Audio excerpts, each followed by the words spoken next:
Well, hello. How are you? I am here. How are you? Here. Yes, I feel like that's the vibe today. Yeah, it definitely is. Yeah, it's been a week and a day. Yeah. Yeah. Totally. And we can't kick this cold. I feel like the two of us are just, it's not ending. We are surviving, not thriving. Yes. Oh, but it's only temporary. I keep telling myself, as I can only hear out of one ear right now. I'm like, oh, okay, this is great. But we do have coffee. And today we have coffee from a place called The Palm, which is so fitting. Did you just get a rose petal in your mouth? Yeah, that's going to be the trick with this one. First of all, her coffee is amazing. Yeah, I wish you can see it. It's got like little rose petals and edible gold glitter. What is the name of it again?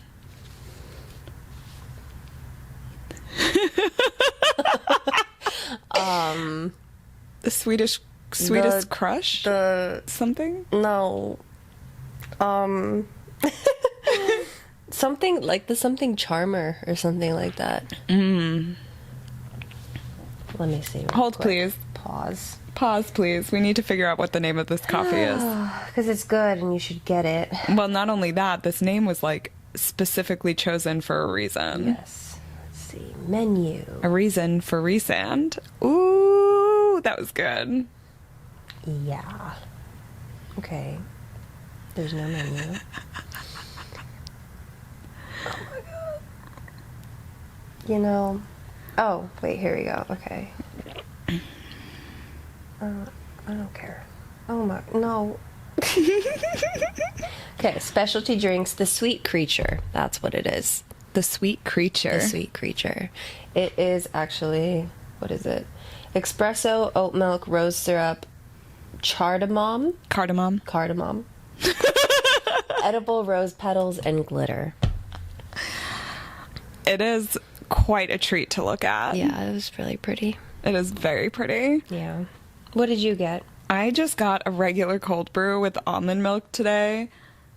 One, there was no reason. And two, I just really needed coffee. Yeah. Like, so bad. I've been up for so long today, and I was like, if I'm going to make it, we're going to get the strongest coffee I can. I should have gotten espresso. Yeah. But I said, let's just do cold brew. So here I am. And that place is so cute, by the way. Yeah, that shop. It's very cute. Is so adorable. It's called The Palm. Yeah.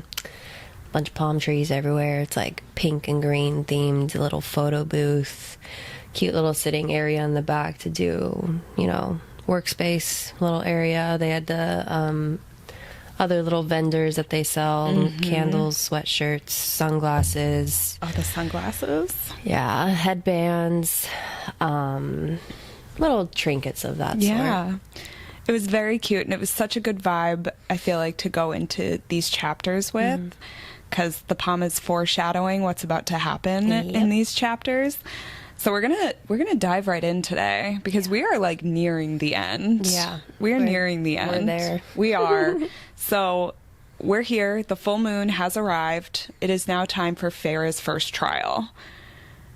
She is taken out of her cell and brought by the Ator to this labyrinth of tunnels and trenches. And she sees Amarantha and Tamlin on this like floating dais almost. Yeah. And then the rest is just surrounded by the other fairies. Yeah. And that's a very intimidating thing to be brought in front of. I was like, okay, this sounds a lot of fun. So she's brought there. She's presented for her trial. The Ator fake pushes her in as she goes to look, which, what a dick move. But that's to be expected of this stupid fucking creature. Yeah. And then he picks her up with his talons and flies her down and places her into the middle of this labyrinth. Amarantha's chair then floats down to like the lip of the entrance above. She sits there. All the High Lords step forward, and now you realize that this is a show. This is a show that everybody's being forced to watch. Yeah. She can hear gold clinking. People are making bets. She's wondering like how much her life is worth at the time. Yeah. And that's when she starts hearing something coming from a certain part of this labyrinth. Yeah. So like a slithering of some sort, and the trenches that she's in, it's not just dry dirt or whatever. It's mud. It's slippery mud to where it's one. She mentions that it smells horrible. Yeah. And it's to the point where like she almost has to, like, she gags and she has to hold herself essentially to not vomit everywhere because it smells so bad. Yeah. Yeah, and then she describes that all of a sudden this big ass worm is coming towards her, but instead of just being a worm with two little knobs on the end, one of them is its head essentially has rows and rows and rows of like razor sharp teeth. Yeah. Did you imagine it as being like, the way in my head it was like a circle and it's just like teeth in like a circle? And I just thought like of SpongeBob. Yeah. Okay, cool. That's what I thought too. SpongeBob. Yeah, exactly. Yeah. That's what I was picturing. That was it. Except an eviler version of that worm. A much less PG rated. Yes. This worm was fucking terrifying. Yeah. So worm starts coming toward her, and I do, as much as I don't like Amarantha, I do like the whole thing where she was sitting on the edge and then she just like, she looks at Feyre and she whispers like, run. And I was like, that's badass. That was like, I don't badass. care. You're like the worst person ever. That was really fucking cool. I definitely did not remember that the first time reading it, and so when it happened I was like, fuck. Yeah, I thought the same thing. Yeah, so Feyre like does not think twice. Like, that bitch gets up and she starts running in the opposite direction. Yeah. And the thing about this mud and this maze is everything's slippery, so she's bouncing off the walls. She's like not able to move fast. She keeps getting stuck. Eventually she comes to a point where she sees like a crevice in one of the tunnels, and she's like, great, I can fit in here and I can slither through and maybe like it'll distract this worm. So she does, but she ends up getting stuck. And now at this point in the audiobook, I'm getting the most intense anxiety ever, and I'm like, girl, you gotta get out of there, you gotta get out of there. And she can't fit. So eventually she squishes her way through and then pops out. And at this point she realizes that the worm is blind, because now when the worm couldn't see her, she didn't know where she was. So it just kept moving. And Feyre's like, oh, now I have an advantage here. Yeah, it was to, not to cut you off, but she realized it with what Amarantha said too, is she was in that little crevice and then the worm wasn't, couldn't find her, and then Amarantha yelled out like, come on, Feyre, like you're not making it fun, or something along those lines. So when she's like, she knew, Amarantha knew that she was a huntress and made that point at the beginning of the trial, saying that you're going to have fun with this. So then when Amarantha was like, come out, like you're not making it fun for us anymore, Feyre's huntress mind, she translated that. It was like, okay, you told me what I need to know. Thank you very much. Yeah, that happened quite a bit in these chapters. Like, Amarantha kept saying things. I'm like, if you don't want her to know, stop talking. Like, she's going to figure it out. Yeah. But yeah, you're absolutely right. So Feyre takes that nugget of information, and now she's just trying to be as far away from the worm as possible. So as she's running, she ends up falling, and she falls into this pit, which ends up being the worm's den. Because as she's trying to like crawl her way out, she starts realizing she's stepping on bones. Just bone after bone. Yeah. And I can't even imagine what this must look like. But Feyre, being very smart and utilizing what she has around her, she kind of adapts to her circumstances, and she's like, well, I need to get out of this hole that I built myself. How am I going to do that? Meanwhile, she's being taunted by all the fairies out there who are just like calling her stupid human and all this stuff. She just really has to drown out those voices. Exactly. So she starts taking these bone shards and snapping them and then like sticking them into the wall. And I thought this was genius, to pull herself up to get out. And as she's doing that, she has a thought. And she's like, oh, wait, I can take this one step further and I can set a trap. And we know Feyre is very good at setting traps because that's what she had to do as she hunted. So she takes these bone shards and starts putting them in the bottom of this pit. And all the other fairies are like, what is she doing? What is she doing? And you just hear Rhysand, and he confirms, and he's like, oh, she's making a trap. Yeah. And I thought that was really cool, because he's the one who's like all of a sudden on, it seems like, on her side. Mm-hmm. As everyone else is taunting, he's not. He's just watching. Yeah. And she keeps describing the look on his face as being like knowing, like he has a knowing smirk. And I'm like, oh, hot. Oh God, he's so hot. I just can't with him. I'm like, oh. But yeah, also never, I don't think I would have come up with that plan. I don't think I would have been had that mindset to all of a sudden be like, oh, I can make this a trap. So I thought that was brilliant. But she lays her trap, she pulls herself up, and then this chick starts rolling around in the mud. And now you're like, well, what the hell's going on now? And you realize that because the worm doesn't have sight, it uses its sense of smell. So this is again confirmed by Rhys too, that she's basically covering her scent. Yeah. And then she takes the shard and slices her palm. And that's when she starts running towards the worm to get its attention to follow her back. Right. And it wasn't just like a little, like, I'm gonna smear some mud here and like little war paint on my face. It was like, no bare skin of mine needs or can be shown, because that's going to be my biggest weakness here. And she's very well aware of it, gets every inch covered in her body. She even gets to the point where she's rolling around in the dirt, to where then that's when the fairies were like, what is this human doing? And then again, Rhys is the only one that's like, no, she's smart. You know. Yeah, and then goes after the worm and pretty much beats the shit out of it.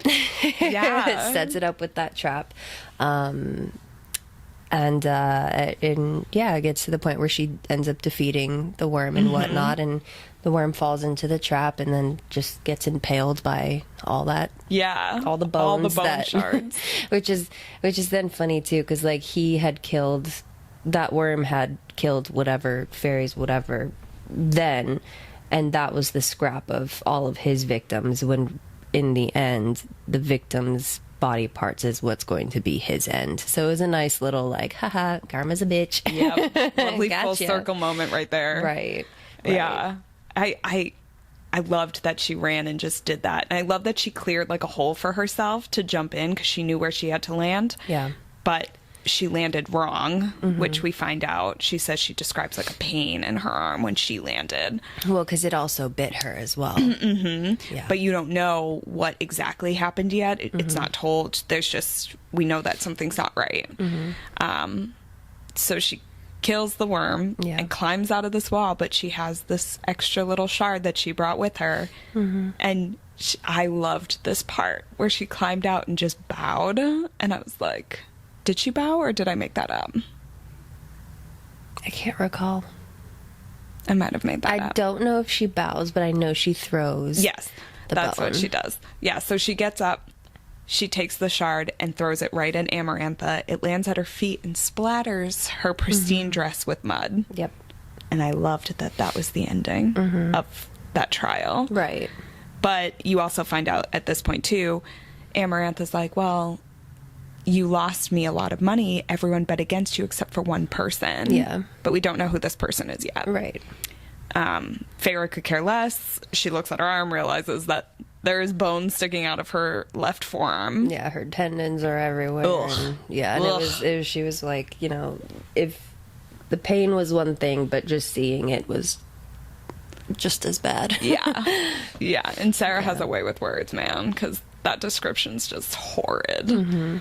So Feyre's taken away back to her cell, where she then sits by herself for days. Yeah. No one comes to see her. She is in all that shit. Like whatever was in that mud, still covered on her. The injury, still there. She now has a fever. She is clearly not doing well. Yeah. And she keeps waiting for Lucian to come, or Tamlin to come, or someone to come. Yeah. And as she's like accepting that this is it, who shows up? A darkness shows up, and then our baby boy Ris comes in. And so yeah, he comes in and reveals that he was the one to have her back in the bet, and that he had actually won a lot of money because of her. So he like thanked her in that way, and he was like, because you won me all this money, here's my favor to you, you know, let me help you, let me fix your hand, but in exchange that you come live with me for 2 weeks every month, in exchange for me healing you, pretty much. And so again, it's that whole second or bargain that Alex warned her, don't make a bargain, and here she's presented with a second bargain, and she was like, fuck off, no, get out of here. And he was like, it's either that or like you pretty much die right now, because you know you have a fever, you have a fever, clearly you're not healed, clearly it is some sort of infection that's happening that pretty much will be the death of you. So it's your choice if you would rather, you know, come live with me in the night court. And here she still has that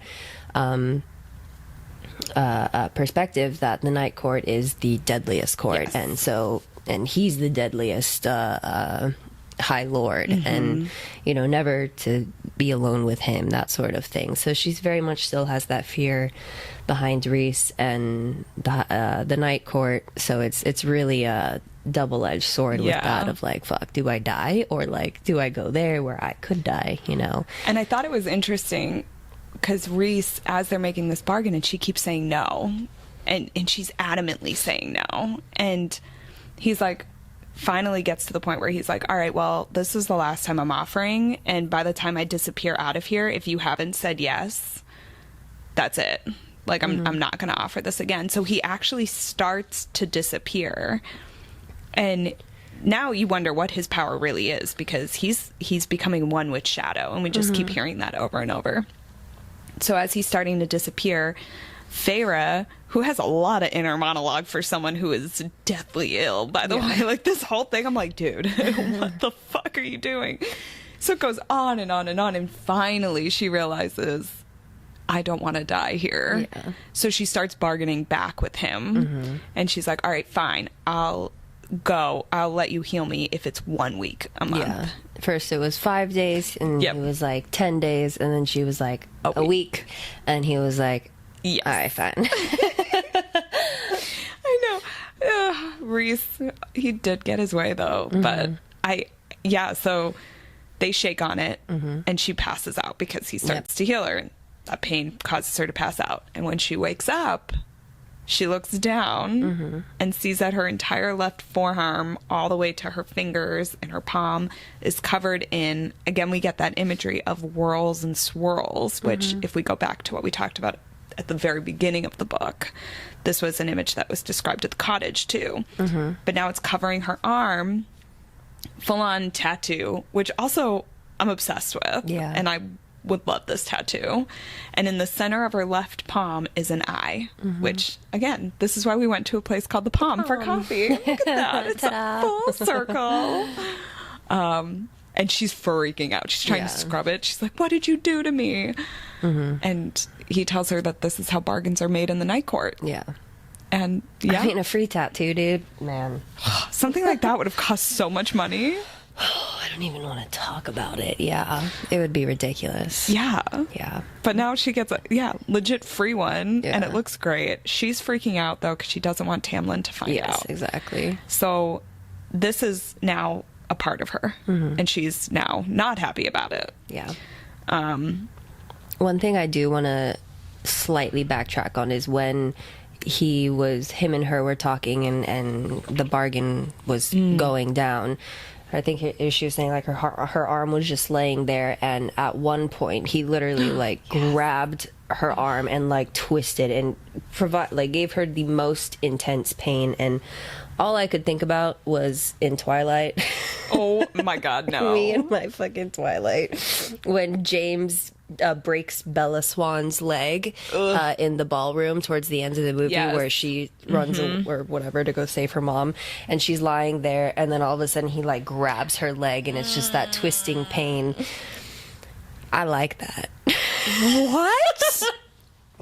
Oh. Like, that's weird, but I read it and I was like, yeah. See, I read it and must have blocked it out. I'm like, oh my God. And that's the difference between the two of us. Yes.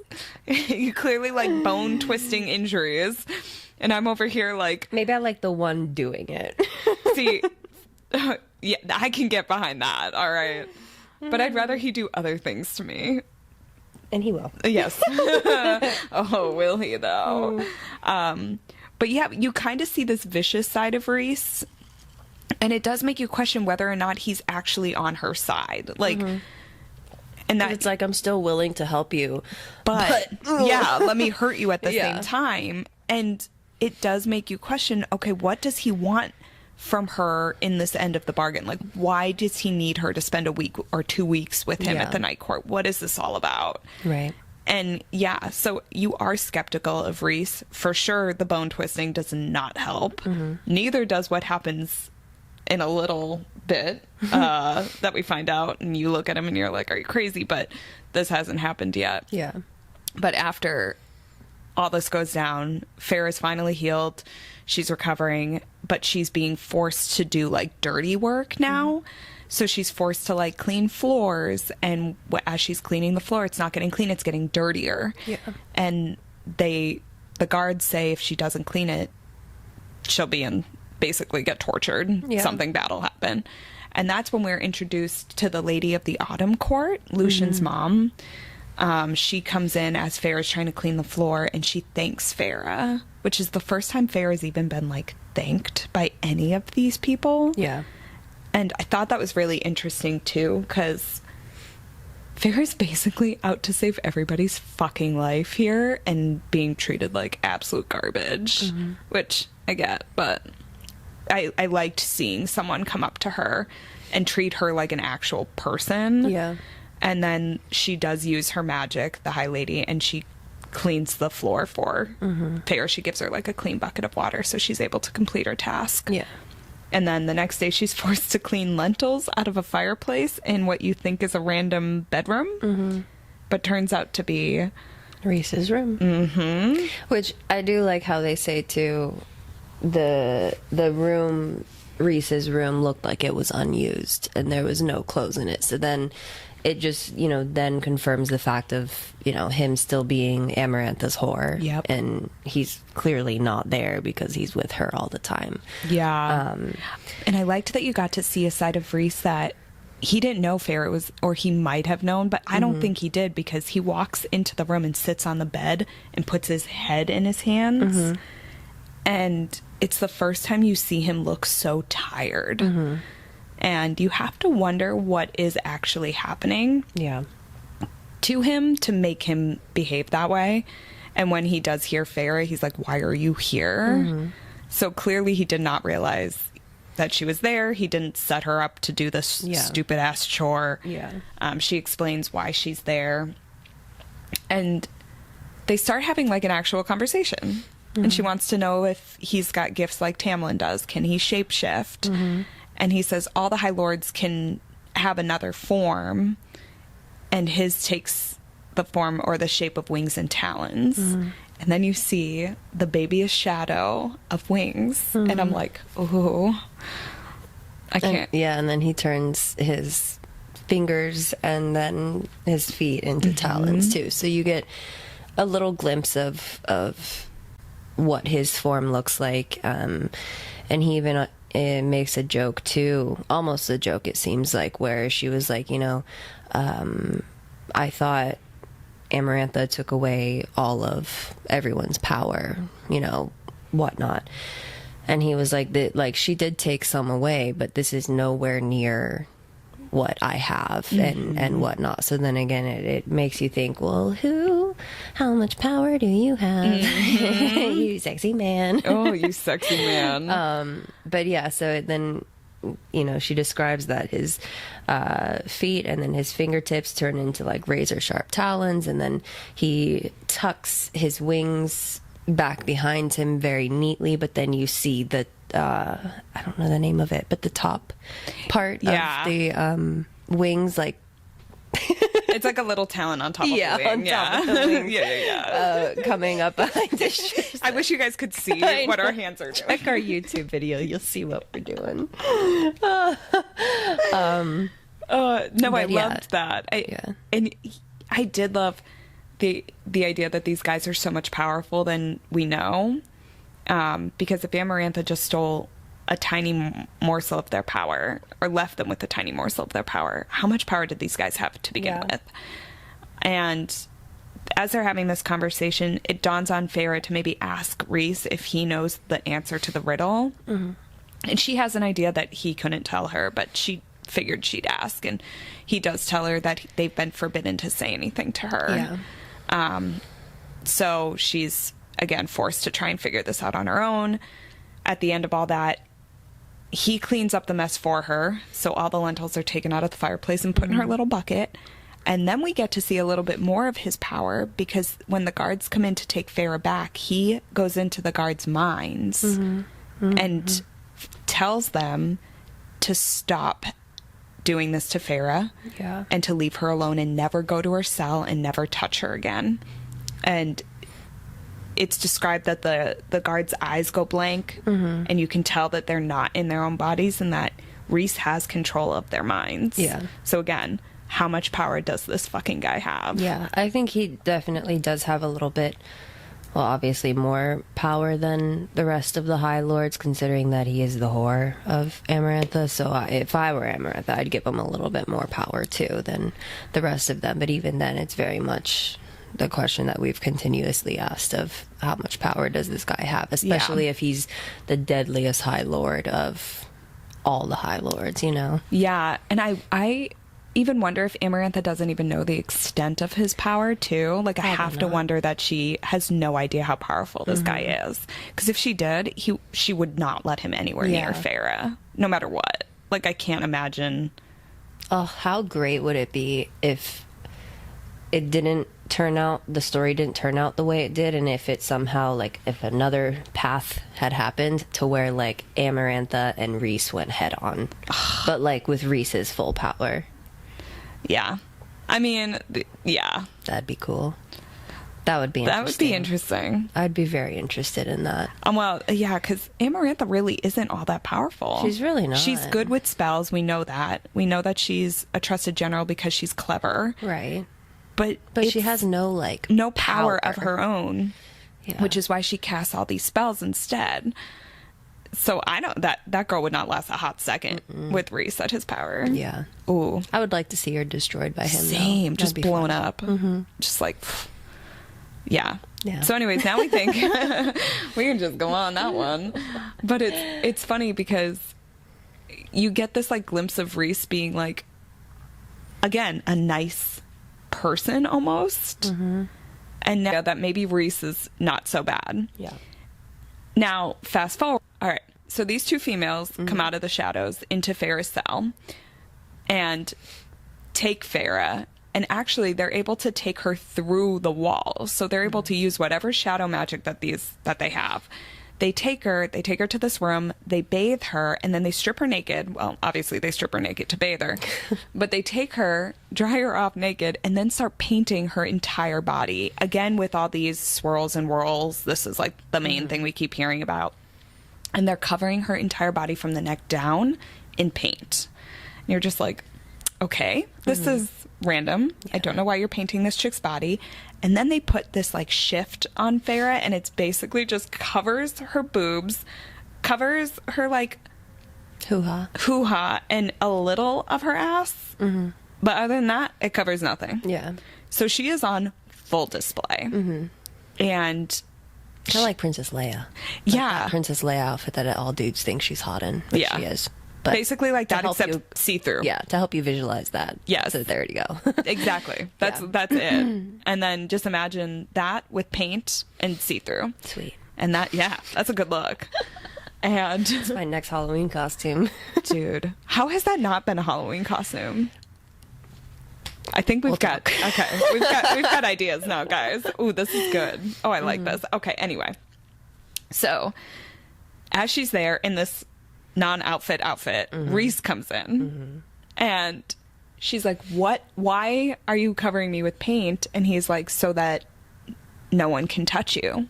Because now I can see if this paint is smudged by anyone else's hands but mine, I can see. Holy fucking shit. That's so hot. It is so hot. And I don't know if it's okay for it to be that hot this early on, because still we don't know if he's a good guy. I don't care. But it is extremely fucking hot. Care. I know, girl. My morals are out the window at this point. I'm like, oh. Tam who? Yeah, seriously. I'm sorry. Does Tamlin even exist anymore? I died. I was like, oh, okay. And I love when he says, I don't like when others touch what's mine. I'm like, oh. Guys, this is when my smut reading became like a thing, because now all I wanted to hear was very possessive men talk. Oh, yeah. Okay. Two things. One, I have to just mention my fucking mug right now. We got matching mugs, and we obviously love smut, so I had to go with the dirtiest one. For those who can't see the video part of this, it says, spread those pages like a good girl. Oh. So that's where I'm going to leave it there. Oh. And then two, I love how with any of these smut books, either Sarah J. Maas or not, I love how it's women writing the books that turn on women of, you know, writing men that turn on women, but it's women doing it. You know, I fucking love that. It's so funny. I'm obsessed with it, because it's like, logically I know men don't exist like this, and it breaks my heart that I will never, ever, I'm not gonna go down that road, I'm gonna get so sad. Anyways, logically I know that this doesn't exist. Yeah. But it does not stop me from devouring these books. Perfect word for it. Right? Yeah. It's such a good word for it. I love that. Oh. Anyways, so he's very much like, I don't like when things touch, or people... We're flustered. God damn it, Sarah. I'm making us hot and heavy over here. We're too flustered right now by Ris's possessiveness. By fictional men. Oh my God. Yeah, so anyways, he takes her to this party, and he brings her through the crowd up to the throne where Amarantha and Tamlin are sitting, and Amarantha's like, what is this? And that's when Ris reveals the bargain that he made with her. And now he does it in front of Tamlin. So we got some issues starting now. Yeah. Not only does that happen, Ris then takes Farah to the back to where the food and wine is, and forces her to drink the fairy wine that Alice told her not to fucking touch. Yeah. And she does try to say no. This girl does try to say no. And he's like, no, you're drinking it. And she does. And the next thing you know, she wakes up throwing up in her cell. Yeah. Yeah. And that's when Lucien comes in and is like, you stupid girl, why didn't you wait for me? Didn't you think I'd come? And she honestly didn't think, to be fair, like, Lucien almost left her to the surreal. Like, she did not think that Lucien was actually going to come. Yeah. So she tells him that. She's like, I didn't think you were actually going to come. And she was like, how could you do this to Tamlin? How could you make this bargain? And she's like, I'm not going to die. Like, right. And she wants to know what happened. And he's like, you don't want to know what happened. He does tell her, though, that she was dancing with Ris / on Ris. And that's what the smudges on her waist are. Yeah. But she can tell that he didn't touch her anywhere else. Yeah. So it just was around her hips. So. What a respectable man. Yeah, forcing her to black out on fairy wine and then not doing anything more. I mean, clearly, because Tamlin's still in this state of, like, haziness, correct? Like, I believe so. Well, I don't think, because she asks, I think Farah asks at one point, is Tamlin okay? Is he under a spell? And Lucien says he's not under any spell, don't you think he's doing this so that she doesn't get a rise out of Tamlin, so that she doesn't realize how much it's affecting him? I think Tamlin is trying to like be Poor dude. but this is why I get so mad at Tamlin, because I'm like, you're a pansy ass bitch right now. Like, your girl, yeah, right? I'm not okay with this. Your girl is being legitimately tortured, and you're acting like a fucktard. Like, I've never used that word before, I don't think. It's a great word. It's a great, I'm coming up with some good vocabulary today, guys.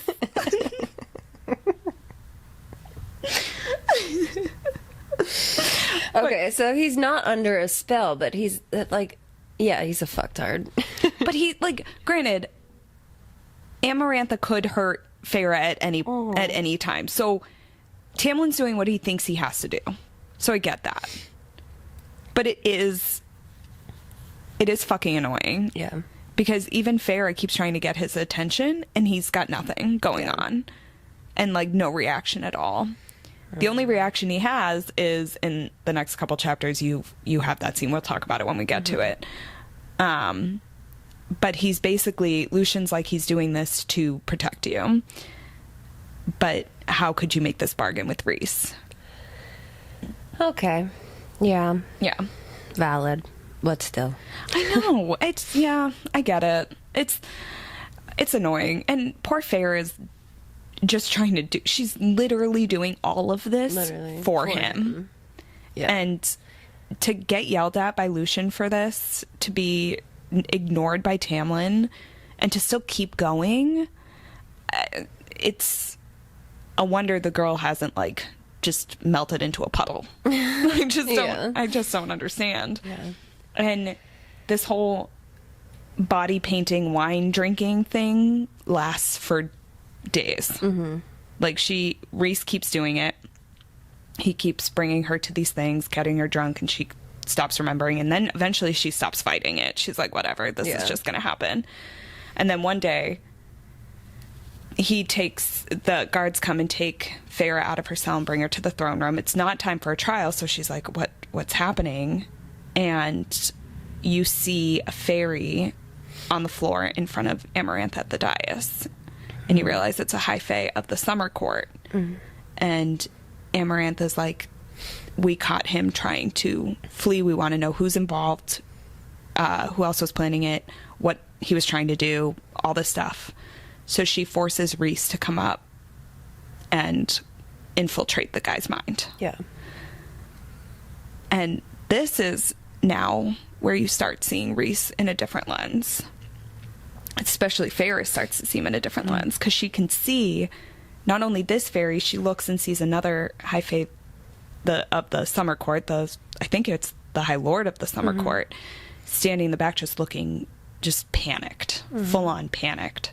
So as Ris infiltrates the fairy in front of Amarantha's feet, he says that no one else was involved, that this guy was just trying to escape by himself. He was going to go through the tunnel into the spring court and then go over the wall and leave, but it was just him. And you can see the relief on the High Lord's face.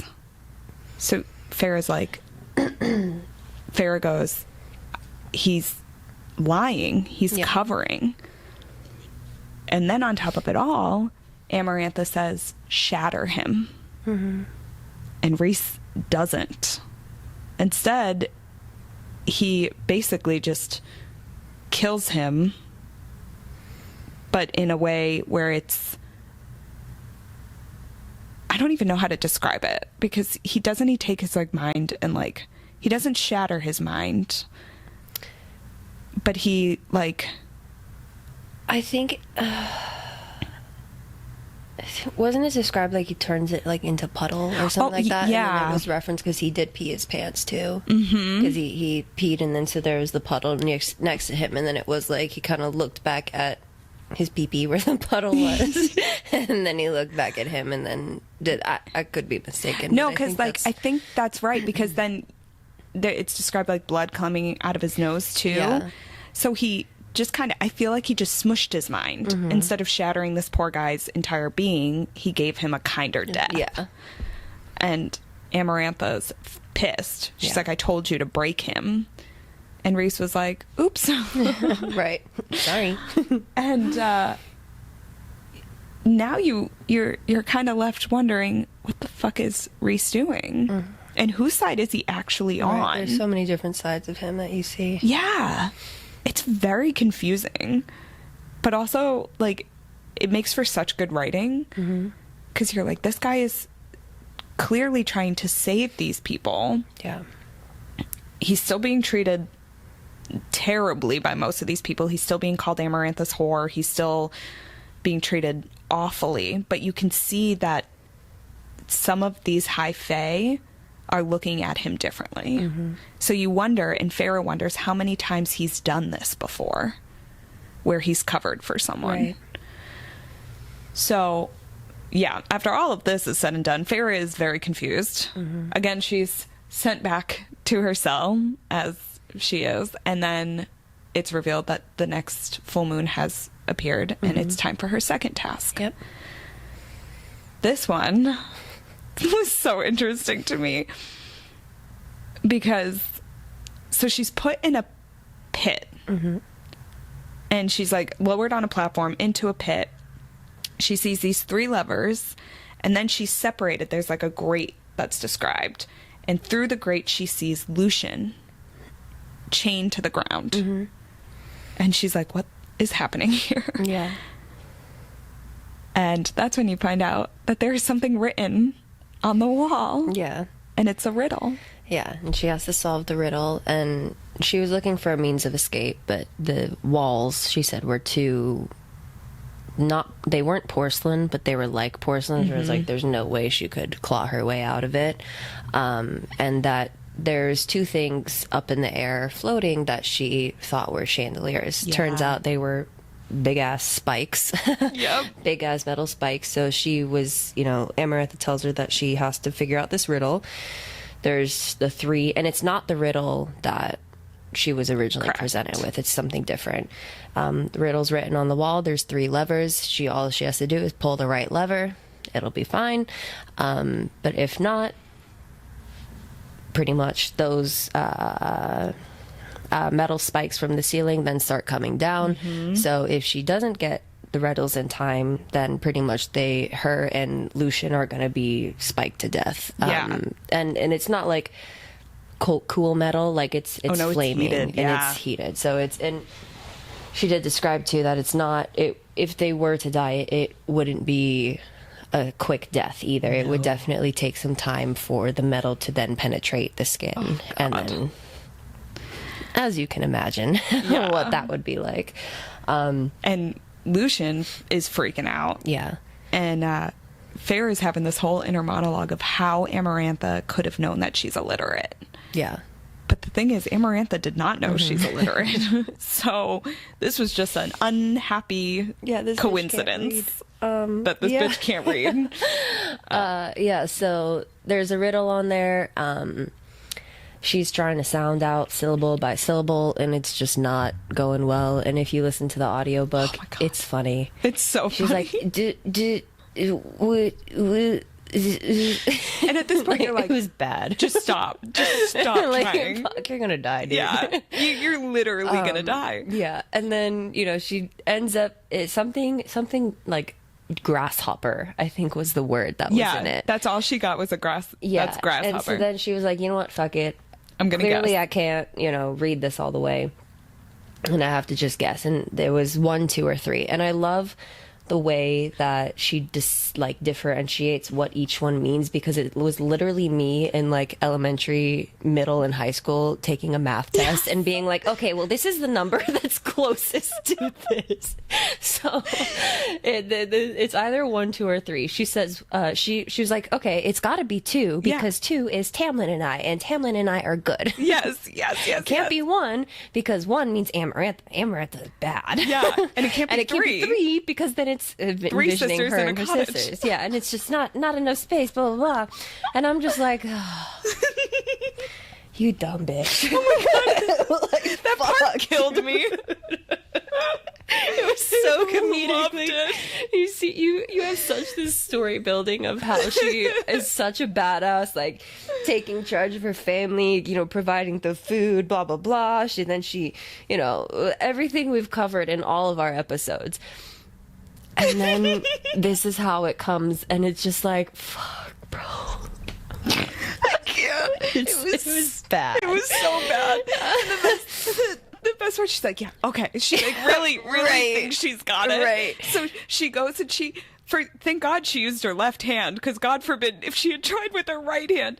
But she takes her left hand, the hand that is tattooed, and goes to put it on the second lever. And this part killed me. And she goes to put it on the second lever, and all she describes is pain. She's like, I put it on the second lever, and just pain shot through my hand. And she's like, oh, that's weird. So she goes and tries to do it again, and it's pain again. Meanwhile, these metal fucking spikes are still coming down. And I'm like, Lucian's like, Yes. fucking pick something. and I'm like, girl, get the hint. Why is there pain? Like, look at your fucking hand with the eye in your palm, you dum-dum. So she goes for it again. Then she's like, okay, I wonder if it'll do it on a different lever. So she goes to put it on one, and it's pain. But then she like still is yet to go to 3 and fucking pull the thing. And now I'm in my car listening to this going, pull the motherfucking lever, Farrah. Yeah. Just pull it. Yeah. Thank God, eventually she ends up doing it when she realizes that it's Ris telling her which one to pull. So she pulls the third lever right as the spikes are like right above her head. Yeah. They stop, and she pretty much at this point is about to lose her mind. Her bowels were watery. Her bowels were watery. Fuck, so were mine. Sarah. Jesus. The way to describe that, though, girl, my bowels were watery. So funny. I like how, you know, even when she was going to each lever, one, the pain of 2, which is a great foreshadow, pain of 1, which, sure, whatever. But then she goes to 3, and then she looks up at Ris, and Ris is, you know, it describes as he has a look of boredom on his face. But I couldn't imagine internally, and then what we'll discover once we get to the following books, how the fuck he must have been feeling then. Like, my God. But then having to hide it, whew, my God. I know. And thank God, this is when I really started loving Ris, because Farrah pulls that lever, those spikes stop, they get lifted. She is losing her motherfucking shit. She's about to like break down and cry. She doesn't care. She's at this point like, I want to be done so badly. So she's brought back up. She's standing in front of Amarantha, and she's like literally on the verge of tears, and she hears Ris in her mind saying, do not cry in front of her. Pull yourself together. Don't let her see you cry. And so Farrah does. Farrah holds herself together and goes to her cell and breaks down in the quiet of her own cell. But she does not let Amarantha see her cry. And I thought that was so important. And thank God Ris was there to do that for her. But it's really interesting too, because now all of a sudden you like really like Ris. But then Ris comes into her cell to visit after she's cried for hours and hours and starts being like, stop crying. Yeah. And now he's talking, but you don't realize what he's trying to do at the time, but he's getting her mad. And then he licks her fucking tears off her face. I did think that was weird. I don't know if I fuck with that. Oh, I was here for it. I was totally here for it. I won't lie. I don't know if I need someone to do it. Like, people like kissing tears is that's cute. Sure. But like, no, I fully thought of it as like a long, dragged out. No, I thought I was like, it was okay. I'll take the bone crushing. I don't know about the tear. Seriously? All right. Okay. You get bone crushing. I'll get Ris licking my face. All right. I'm fine with that. I am here with that. But it's interesting to see, because after he does all this, he gets up and leaves, and Farrah then has the realization that he stopped her from spiraling. And that's the only thing that prevented her from going down that path. So you have to ask, again, what are Ris's ulterior motives here? But I thought that was really beautiful of a way to get her to stop going down, because she was going down. Yeah. And it was not going to be pretty. But yeah, I was, man, I felt, woof. Yeah. Now, like Farrah has to adapt to so many different situations in all of these chapters. Like, not only just like rolling around in the mud with the worm, but now she has to adapt to like being painted and drunk every night. She has to adapt to like seeing Tamlin in his state, the trials, all of this, to Rhys's back and forth. And I think it's a really good thing to talk about how we adapt to circumstances in our life too, and especially when it comes to training and our different training protocols, our different goals that we have, and how we use either new techniques or old techniques to adapt to things. And I know you're going through a whole journey right now. And how have you kind of adapted in your fitness world? So for those who do not know, which is a majority of people listening, I know we've talked about like our long-term goals and whatnot on here, or hinted towards our long-term goals and whatnot. My current goal is to compete in a bodybuilding competition and to compete in the wellness category. Definitely the more feminine look of bodybuilding, but it like mass, extreme mass on the lower portion. With bikini, it's more so, how I see it is more so, all categories are very, very lean, because you're being judged on your musculature itself.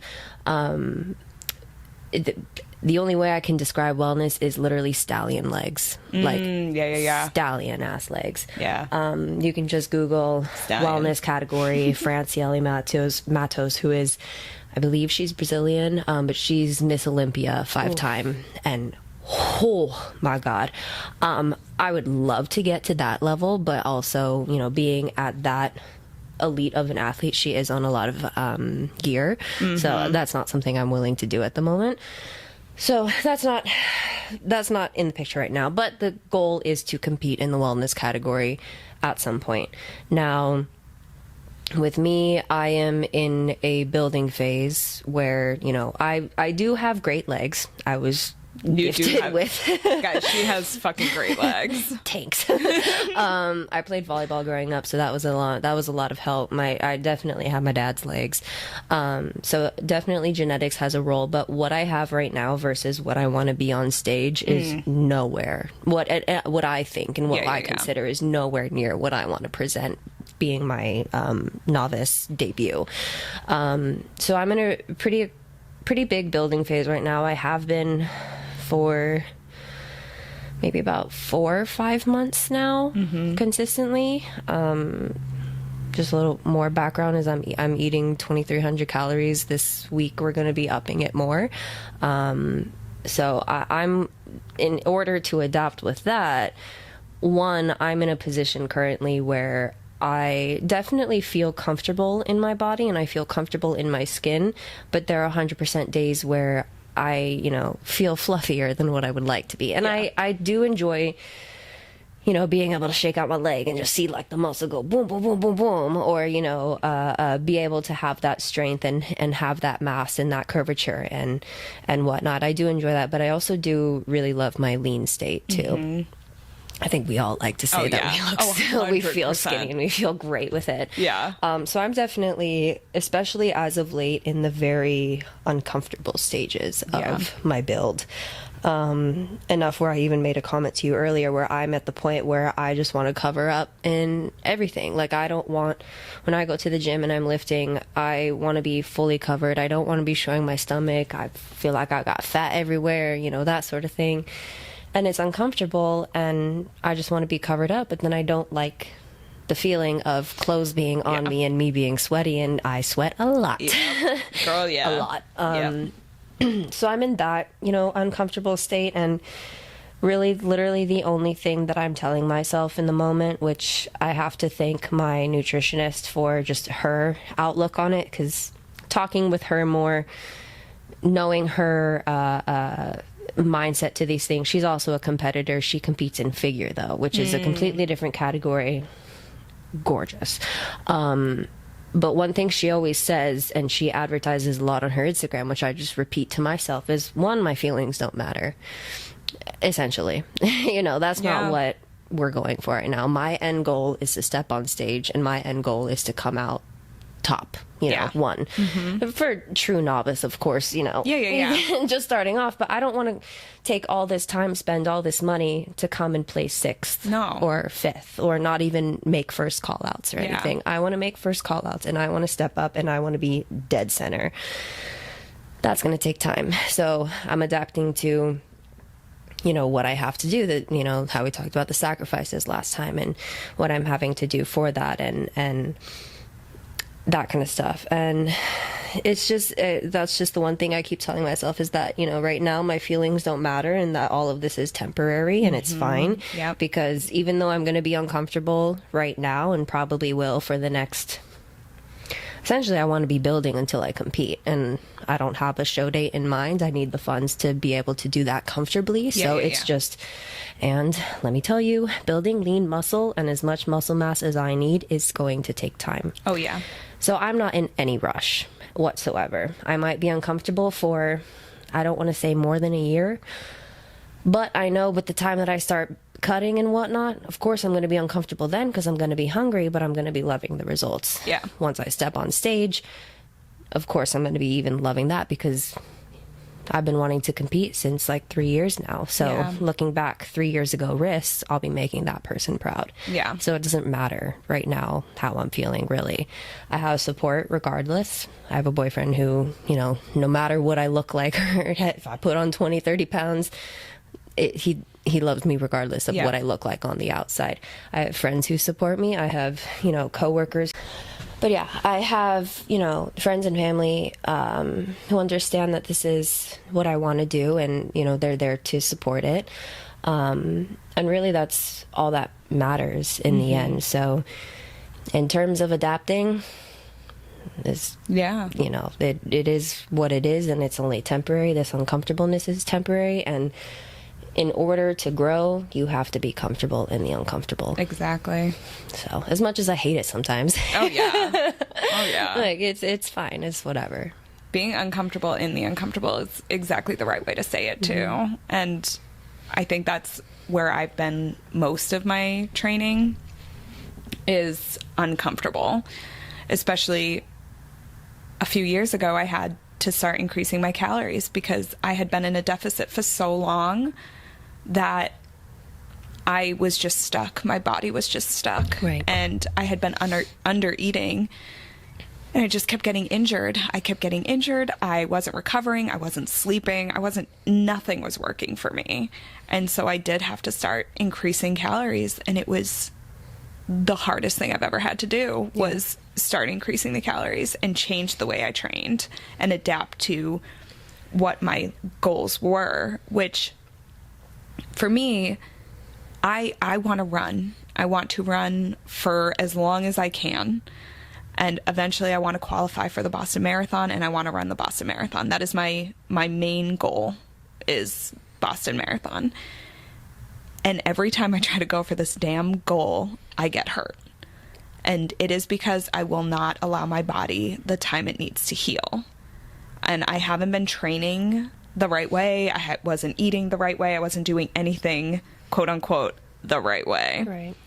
So I've had to learn over the last couple years how to change the style that I was training, how to change the way that I run, how to change the way that I fuel. It has been so difficult for me, but it has made such a big difference. And like the biggest thing was just eating more. That was like the biggest thing for me, was eating more. And most recently, I actually have changed my training style. And that was hard for me because I love lifting. I love lifting heavy. I love all the weights. I'm not going to stop lifting, but I'm now training for running specific purposes. So my training is very different the last few weeks than it has ever been. And it's hard to adapt to right now. I'm missing pushing weight. But I have never felt so good when I run as I have the last week running. And I'm not even doing a lot of miles. I'm just doing baby miles because I'm still not feeling 100% healthy. But when I go out, I'm feeling really good and I'm feeling strong. And it's only been 2 weeks of this new program, and I really like how it's going. It's challenging me in a new way. So I think, so the last 2 weeks just have been really interesting and really outside of my comfort zone. But I'm enjoying the new challenge. And I think that's something that's important too, is that we keep challenging ourselves. Because I think like adapting is a great word, but also like being open to change instead of just being dead set out and being like, I've adapted to this way and I'm going to stay here, but being open to change course if need be, I think is super important to keep in mind too. So I just love the idea of staying open-minded and yet pursuing what it is you really want and not giving up on that. Right. So, yeah. I think that's really inspiring too for people who are either just getting into fitness or want some clarity on goals. I think it's always important to know where we come from too in our background and how we've gotten there. And how it's not easy for us either, even when we've been in this game for as long as we have. Yeah. It's never going to be and if it was easy peasy. if it was easy peasy, it wouldn't be worth it at the end of the day. And everyone would be doing it, and not a lot of people do it. So, amen. All right, let's wrap this up with our Thorn and Rose, because next week's our big week. Yeah. So, what was your Thorn and Rose for this week? Thorn. Tamlin. Yep. That's it. I don't need to explain anything else. She doesn't. Rose. Oh, God. Resand. That's it. I don't need to explain anything else. 2 words. 2 words. Done. That's it. And you? Oh, God. Thorn. Yeah. I feel like a lot went down. A lot went down. I know. I'm like, what do I have to choose from in this whole realm of things? I think the thorn is the bone in the arm. I don't know how you can like that shit. That was making me queasy. So I'm gonna throw that out there because outside of Tamlin, that's my thorn. And my rose has to be, dude, why is this so hard? I think my rose has to be Ris too. Can I just keep it the same? Of course. I think it is Ris. No explanation needed. Yeah. And you will find out more on that next week. Yeah. So stay tuned.